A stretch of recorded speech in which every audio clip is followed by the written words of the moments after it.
For 17 years, the Resident Evil community has been asking the wrong question. Is Wesker coming back? That's not it. That was never the question because it assumes he's gone. The real question is this: did he ever actually leave? The volcano didn't end Albert Wesker. It ended the version of him that still needed a body. What comes after? The experiments, the network, the bloodline? That wasn't chaos. That was a plan. And now it's reaching its final phase.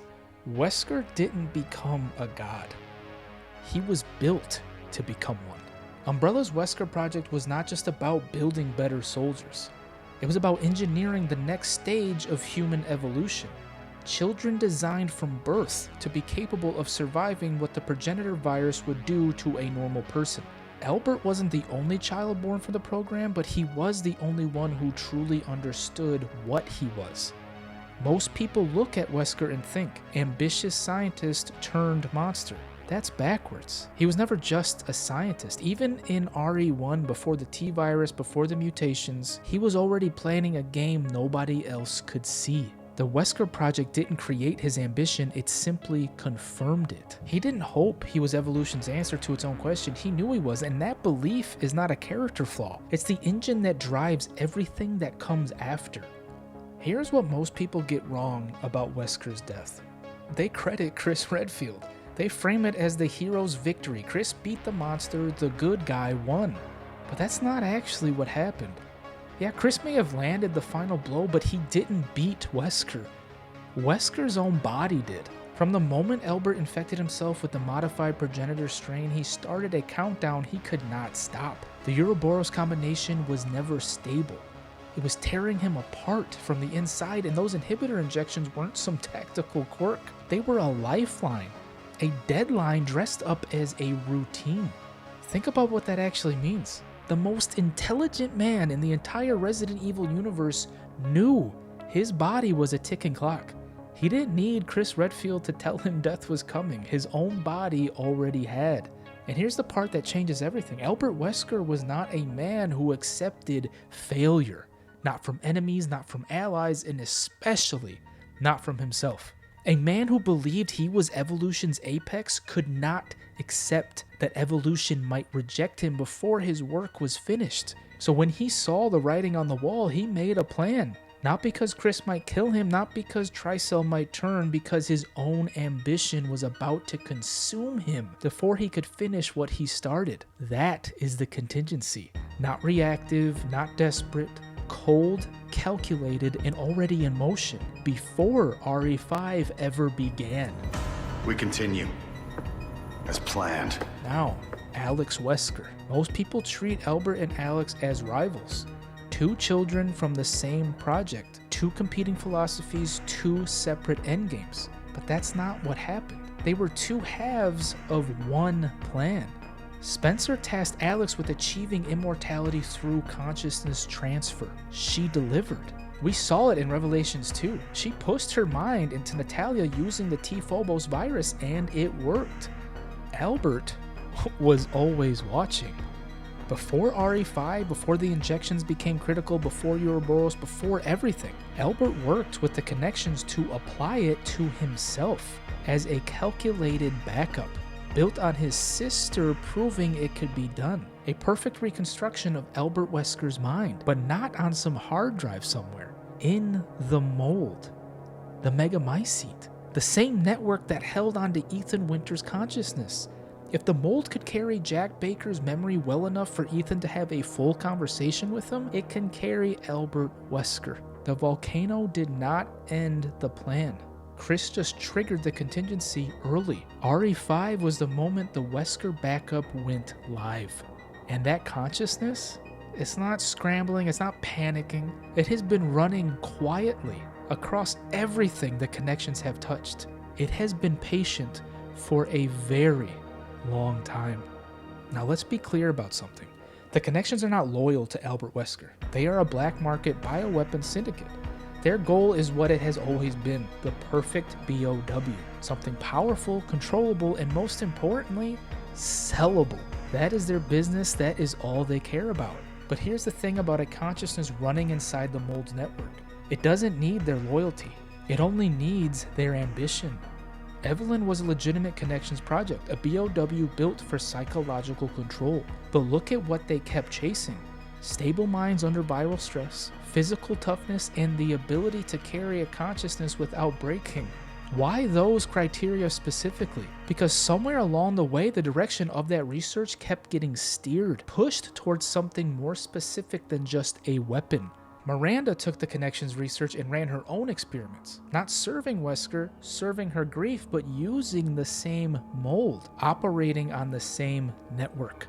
RE9 didn't introduce Xeno by accident. A figure carrying Wesker's face, Wesker's build, Wesker's mannerism, but he is not Albert Wesker. He is a clone, a field test, the hardware without the software. The connections built Xeno to answer one question. Can a Wesker model body handle the mold without falling apart? They thought they were building the next generation of bioweapons. They were running a test to see if the vessel would hold. Every failure, Evelyn, Miranda, Xeno ruled out what doesn't work and pointed the research toward what does. The connections think they're chasing perfection. Wesker already knows what perfection looks like. The right to be a god. And this brings us back to Jake Mueller. He's not just Wesker's son, he is the only person alive whose body can actually hold what Albert Wesker has become. Think about what Jake actually is. His father's engineered biology built for peak performance, passed down and sharpened through a generation of living in the real world. In RE6, Jake injects himself with the C virus. His body doesn't break, it produces antibodies no one had seen before. This isn't just immunity. That is a body that handles the virus instinctively, exactly what Wesker spent his life trying to achieve. After RE6, Jake drops off the radar. The official story is that he went underground, quiet, off the grid, living a normal life. And here's the thing, I actually believe that part, because Jake going dark is the only reason the connections never had him. A man with his instincts, his background, his distrust of institutions, he knew what his blood was worth.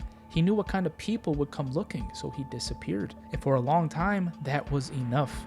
The connections spent years running experiments because Jake was gone. Evelyn, Miranda, Xeno, every one of those projects was them trying to solve a problem that already had a solution, they just couldn't reach it. But the mold is a network, and networks expand. Something changed recently. Whether Jake got sloppy, whether the connections finally closed the distance, whether the mold itself started reaching, something shifted. And now Jake Mueller is no longer safely off the board. What comes next does not look like a kidnapping. It doesn't look like a fight. It starts as a voice, a thought that arrives a half second too fast, a certainty that feels like his own but sits just slightly wrong, an instinct that knows too much, remembers things Jake was never there to see. He doesn't know what is happening to him, that's the point. By the time someone comes for Jake, when the outside forces finally reach him, the question isn't whether Wesker will win. It's how much of Jake has already been claimed. But who could that be? Who could be that outside help?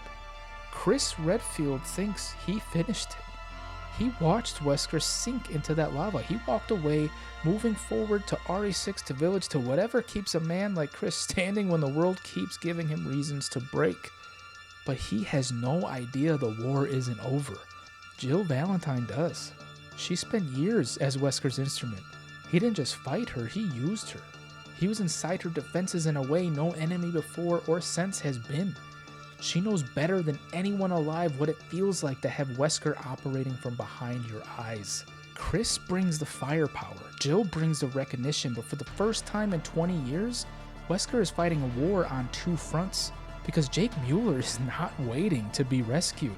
He doesn't know exactly what's happening to him, but some part of him knows the voice is not his.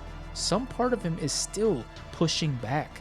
That is the collision RE10 is building toward.